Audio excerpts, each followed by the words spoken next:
Welcome back. David Hertel in for Elias. Well, we've been talking about this all morning. Major public sector strike across the province. Over 400,000 public workers are on the picket lines this morning. A lot of teachers, a lot of schools being affected. Our thoughts first to those teachers on the picket lines and also to the parents and the families dealing with this, let's say it, quite the inconvenience. Love to have the angle of what's going on at the English Montreal School Board. Joe Ortona, the chair of the MSB, is joining us. Good morning, Joe. Good morning. Thanks for having me on. Always a pleasure. So tell me, what's the situation at the MSB this morning? Well, obviously, this comes as an inconvenience to parents, and we understand, we sympathize with them, and we've made every effort to make this as much of a smooth adjustment as possible. Mm-hmm. And I understand that parents are frustrated, and it may be easy to take that out on the employees that are striking. Mm-hmm. But I think we have to look at the big picture here and see that the government decided to give all M&As a big fat 30% pay increase, and they have to come to the table in good faith and give these workers what they deserve. So we've been talking about this for a while now, and I've got some texters and callers saying, well, you know, the teachers, they have it easy. You know, they've got 2 months off in the summer. They got a pension plan. They got this, they got that. I mean, what's the situation on the ground? I mean, the teachers are going through a lot of difficult times. I mean, class sizes, special needs. Tell me more about what the situation really on the ground is beyond, you know, the hyperbole and the demagoguery out there. Yeah, it's easy to look at the hyperbole and get that impression, but as soon as you scratch beneath the surface, I think it's very easy to see that teachers work really, really hard. And teachers right now, more than ever, are overworked, underpaid, underappreciated by this government. The Minister of Education sort of laughed at the comparison between the work of an M&A and the work of a teacher.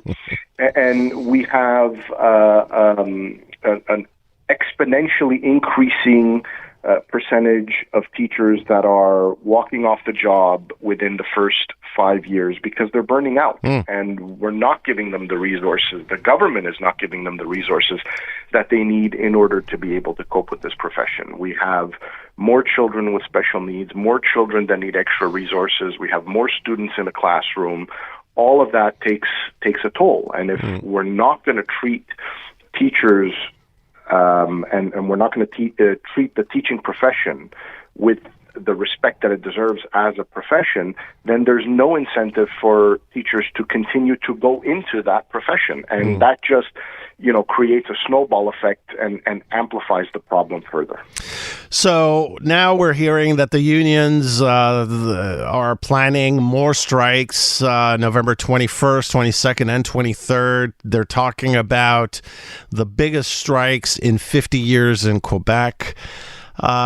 Let's talk about when something like this happens, Joe. I mean, what's the impact on the kids? I mean, we've just came out of a pandemic, and we know the impact it had on the children. We're still going through those. What do you feel is going to happen this fall if we're continuously on strike like this?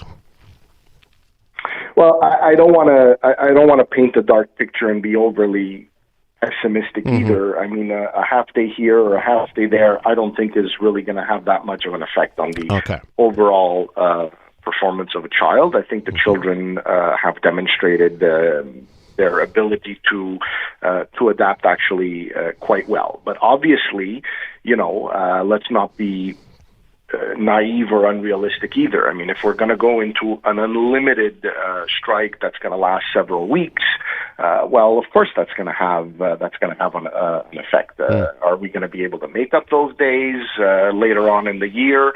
Who knows? So I understand the anxiety of parents. There's a lot of uncertainty that's coming at this time, and the advice that I give to them is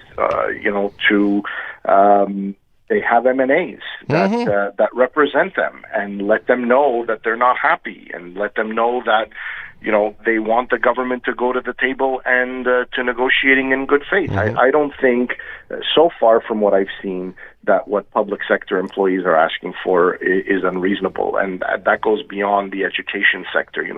Nurses, for example, are working plenty of overtime without the proper compensation. All of that needs to be addressed. Sure. And to end on this, Joe, what are you hearing from the parents? I mean, I get the anxiety, I get that they're worried, but from your perspective, the workers at the MSB, I mean, what are you hearing? Are you hearing support? Are you feeling that the parents are with the teachers on this? Are you feeling they're with the government? I mean, what's the sense that from the parents' perspective? So far from what I've heard, there seems to be a consensus rallying in support of the teachers, actually, because, as I said, people remember that the government gave MNAs a 30% pay increase, and they felt, obviously, MNAs, in their wisdom, felt that was necessary. We have inflation, costs have gone up, and teachers and public sector employees deserve, pay increases that reflect that. So far, we're not there, and where the government and the unions are two separate points that are so far apart that it's unfortunate, because it doesn't look like we're going to reach a conclusion anytime soon. But so far, the feedback that I'm getting, parents are supporting our teachers and supporting our public sector workers. All right, Joe, that's all the time I have. Thank you so much, and I wish you the best through these trying times. Thank you so much. Always a pleasure. Always a pleasure indeed. Joe Ortona, the chair of the English Montreal School Board.